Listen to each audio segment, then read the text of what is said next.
जनी डांद न विझ तनी भी तुझो आसरो ओए उभारी सिज अवली नंदी सुने सैयद हज़रत शाह अब्दुल लतीफ़ भुट्टाई रहमतुल्लाह अलैह जी खूबसूरत शायरी सां प्रोग्राम की शुरुआत कईसीं। लतीफ़ सरकार जेका भी शायरी कई है जैसे ॾिसी करे समझी करे उनके घर में वेही करे शायरी कई जाए। ये इन में लतीफ़ सरकार चए थो त मुंहिंजा मालिक साईं जंहिं वटि न डांद न निज अवल ॾे उनखे पोइ सिज खे उभार। लतीफ़ साईं मारवड़नि जो धरतीअ जो देश जो शाइर है। लतीफ़ साईं जी शायरी हर वक्त नहीं है असां लाइ दर्स समायल है। लतीफ़ साईं सॼी दुनिया के लाइ दुआ घुरी है। मुंहिंजा मालिक साईं सॼी दुनिया में कहिड़े भी मज़हब जा माण्हू हुजनि कंहिंसां भी तालुक़ रखनि सब ख़ुश हुजनि आबाद हुजनि अमन हुजे सलामती हुजे प्यार हुजे। असां घणी दफ़ा दुआ घुरंदासीं मुंहिंजा मालिक साईं पाकिस्तान सदाईं खुशहाल हुजे हुनजा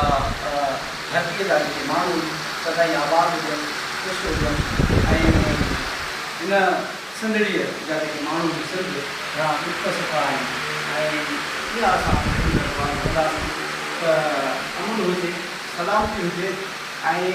कोठनि में शहरनि में ये भेड़ा न हुजनि क़ौमी भेड़ा न हुजनि क़ौमी भेड़ा जेके थियनि था उनमें तमामु घणी तबाही थिए थी नसलनि जा नस्ल तबाह थी था वञनि घर उजड़ी था वञनि लतीफ़ साईं जे उन ई ख़ैर खे वठंदे सॼी दुनिया सां गॾु सिंध भी आबाद हुजे असांजो मुल्क पाकिस्तान भी आबाद हुजे बस्तियूं वाण असांजा ॻोठ शहर सभु आबाद हुजे। प्रोग्राम जी बाक़ाइदे शुरूआत सां कयूं था सोने नबी हज़रत मोहम्मद मुस्तफ़ा सल्लल्लाहु अलैहि वसल्लम के नाम सां जंहिंजे लाइ अल्लाह पाक खे दुनिया ॻोल्ही ठाही उनकी सलाह ॾींदासीं। असांजे भरिसां वेंदो आहे अली जान मुला।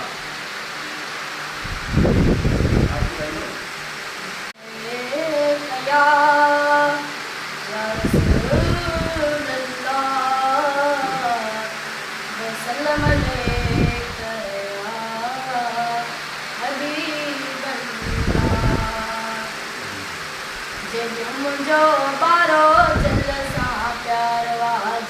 मुझो बारो चल सा प्यारवा बारो चल सा प्यारवा बारो चल सा प्यारवा नीह सचो निर्वार रे वो अल्लाह अल्लाह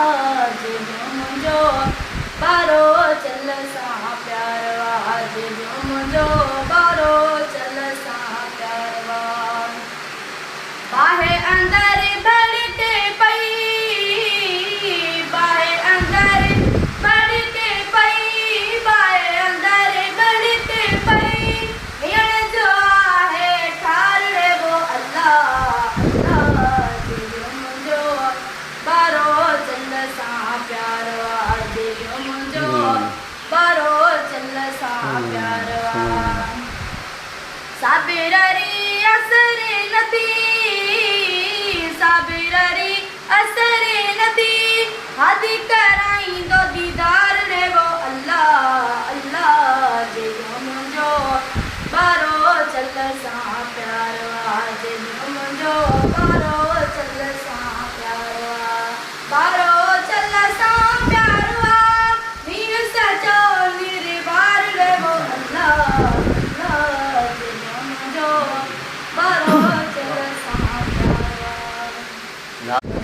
सदको बना तुझे मुर्खा का सुना सदको बना लही आए मक्के शहर में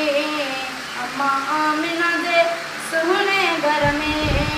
तुझे लहर का सुना सदको बना तुझे मुर्खा का सुना सदको बना तो अरिशता सुखियूं आंदियूं चंद्रसान करी टोरांदियूं तो अरिशता सुखियूं